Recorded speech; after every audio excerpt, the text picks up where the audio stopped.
So let's talk about the Indian Knowledge Systems, or IKS. Now this isn't about dusty old books or forgotten history. We're diving into a completely different way of seeing the world, one that's actually making a huge comeback. And you know what? It might just hold some surprising answers to our most modern problems. But before we get into all that, let me ask you something. When you think about knowledge, do you picture it all in separate boxes? Science over here, art over there, philosophy in another corner? Or do you see it more like a giant, interconnected web where everything is linked? Go ahead and think about it for a second, because your answer really gets to the heart of what makes this ancient system so unique. And here's where you can really see that difference. On the left, you've got the IKS model. Think of it like a tree of knowledge, where everything from engineering and science to spirituality and art grows from the same trunk, totally connected. Then on the right, you have our more modern approach, knowledge neatly stacked in separate, siloed boxes. It's funny, we talk about interdisciplinary studies today like it's this brand new, revolutionary idea. But for IKS, that was the starting point. It was always built in. So let's really dig into this vision. What was the point of it all? In this ancient system, what was the ultimate goal of getting an education? What was it all for? Well, the answer really boils down to two beautiful concepts.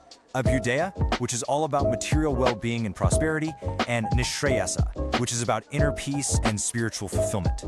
The core idea was that you didn't have to choose one or the other. A truly good life, a successful life, meant balancing both. And that guiding principle, that path to finding the perfect balance, that was called Dharma.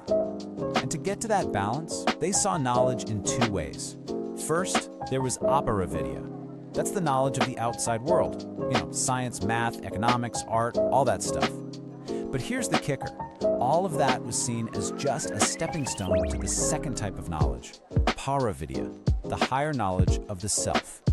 Just think about that for a second. The ultimate reason to study the universe was to better understand yourself. And this way of thinking wasn't just a philosophy. It built an entire, incredible ecosystem of learning. For centuries, ancient India was a global powerhouse of education and research, way more advanced than most of us ever learned in school. Now, what's really wild is just the sheer breadth of what was being taught. Sure, you had the deep stuff like philosophy and the Vedas, but you also had incredibly practical fields like advanced metallurgy, urban planning, and of course, medicine. There was navigation, military strategy, and then you get to these amazingly specific skills like, get this, learning to shoot arrows with your feet. This proves it wasn't just about theory, it was about mastering the real world in every possible way. And at the heart of all this, you had these legendary universities, places like Takshashila and Nalanda. And we're not just talking about schools here. You have to imagine entire cities, vast complexes completely dedicated to learning. They were intellectual powerhouses that drew the smartest people from all over the known world. But this incredible system, this world of learning built over millennia, it was about to hit a brick wall. The arrival of colonizing powers didn't just change the politics and the maps. It took direct aim at the very heart and soul of India's knowledge system. And it didn't happen all at once. It was more like a three-pronged attack. First came the physical destruction, the literal burning of libraries, the tearing down of temples and universities. Then, the economic attack, where local industries were systematically dismantled, cutting off the financial support for these learning centers. But you could argue the most damaging, the most insidious phase was the third one, intellectual subjugation. And if you want proof, it doesn't get any clearer than this memo from 1835. This is British politician Thomas Macaulay, and he just lays it all out. His goal was to create a class of people who were, quote, Indian in blood and color, but English in taste, in opinions, in morals, and in intellect. This wasn't an accident. It was a deliberate, calculated strategy to unplug an entire civilization from its own intellectual and cultural roots. So you'd think, okay, game over, right? For a long time, it really did seem like this incredible system might be lost to history. But that's not where the story ends. In the last few decades, something amazing has started to happen. A powerful renaissance, a movement to reclaim this ancient wisdom for the modern world. And the spark for this comeback came from the most unexpected place you can imagine, a spice jar. In 1995, a couple of American researchers were given a US patent for the discovery that turmeric helps heal wounds. Now, this is a fact that basically every grandmother in India has known for thousands of years. This, as you can imagine, sparked a massive legal battle. So how did India's scientists prove their case? They didn't use modern lab data. Instead, they walked into a US court with ancient Sanskrit texts and presented them as prior evidence. And get this, they won.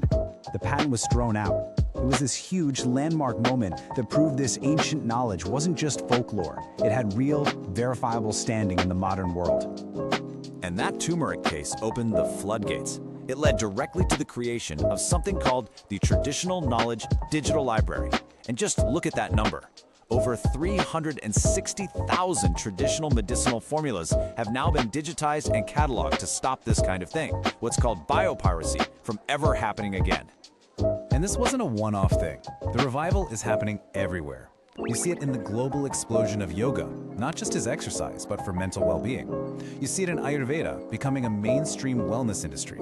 And now it's becoming official. India's latest national education policy is formally integrating IKS into schools, and even top-tier tech institutes are opening up dedicated IKS centers. So you see, this isn't about looking backwards and trying to live in the past. It's about taking the core principles of IKS, that holistic, interconnected approach, and asking a really important question. How can this help us solve the problems of the future?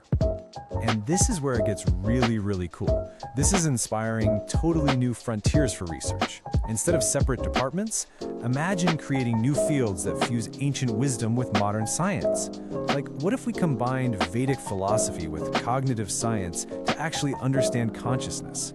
Or what if we used insights from ancient agricultural texts to inform modern, sustainable farming? It's about creating entirely new knowledge by bridging the old with the new. Which kind of brings us full circle.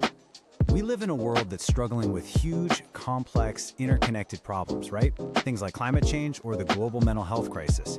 Maybe our fragmented, siloed approach to knowledge just isn't cutting it anymore. And just maybe, some of the most powerful, innovative solutions for our future are waiting to be rediscovered in one of the world's oldest and most deeply connected systems of knowledge.